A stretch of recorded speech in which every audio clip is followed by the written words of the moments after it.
La parole est à Madame Justine Bénin, rapporteure de la délégation aux Outre-mer.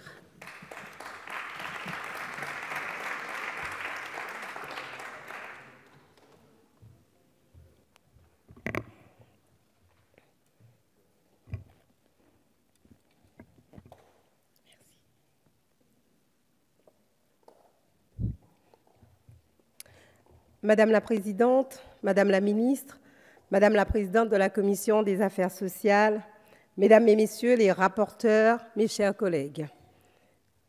La réforme de la formation professionnelle, intitulée « La liberté de choisir son avenir professionnel », présentée par le gouvernement, a suscité une attente forte et légitime dans nos territoires ultramarins. Et pour cause, l'objectif d'inclusion sociale et d'émancipation personnelle mis en valeur par le présent projet de loi est dans nos Outre-mer beaucoup plus que le déterminant de choix techniques. C'est une aspiration collective liée à la conscience d'un destin commun. Cet enjeu a suffi à fonder l'intervention de la délégation aux Outre-mer, que nous avons la responsabilité de représenter avec mes collègues Josette Mana et Erika Baretch, et dont la première mission est d'introduire dans les débats et les projets inscrits à l'ordre du jour les analyses et les propositions conformes aux intérêts de nos territoires. Pour ce faire, nous avons procédé à de nombreuses auditions des acteurs de la formation, que cela soit ici ou sur nos territoires respectifs. Et je tiens ici à saluer ma collègue Hélène Vainqueur-Christophe, avec qui nous avons mené un véritable marathon en Guadeloupe pour donner la parole et recueillir les observations de l'ensemble des acteurs locaux de la formation, organismes de formation, OPCA, CFA, organisations syndicales, patronales, Pôle emploi, Diète, tous ont été consultés sur ce projet de loi. Aussi, afin de bien cadrer les termes de nos travaux, il n'est pas inutile de rappeler certaines réalités d'ordre social et économique qui touchent nos Outre-mer. Le taux de décrochage scolaire est particulièrement préoccupant. La part de la population de plus de 15 ans non scolarisée et ne possédant aucun diplôme, où seulement le brevet des collèges s'élève à 50% dans les Outre-mer contre 32% dans l'Hexagone.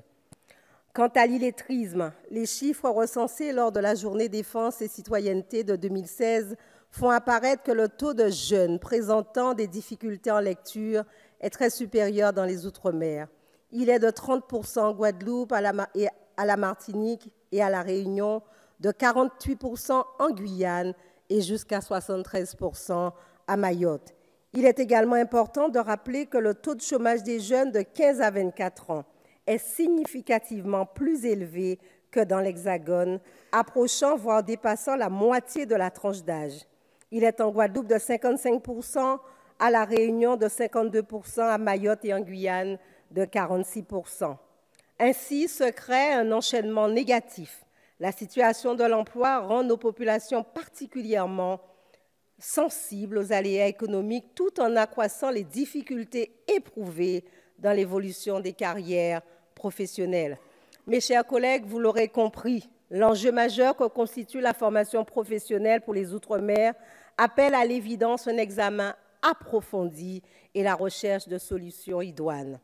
Grâce à la mobilisation des députés des Outre-mer, au soutien de nos collègues de l'Hexagone, à vous, Madame la Présidente de la Commission et Madame la Ministre, à la grande qualité d'écoute et d'ouverture de vous, Madame Pénicaud, un pas décisif a été franchi en faveur de l'épanouissement des jeunes ultramarins.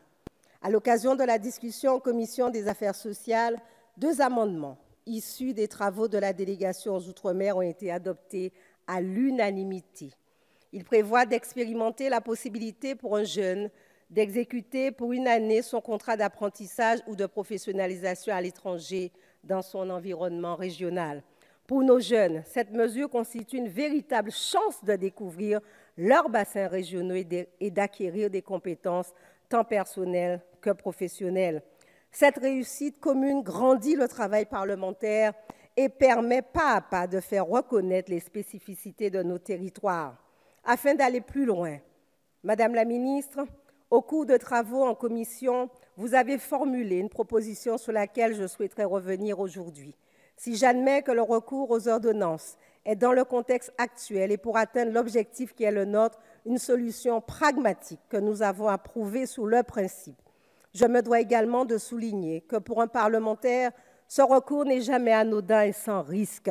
Cette concession, car c'est de bien cela qu'il s'agit quand un parlementaire souhaite son pouvoir législatif, doit être accompagnée de certaines garanties.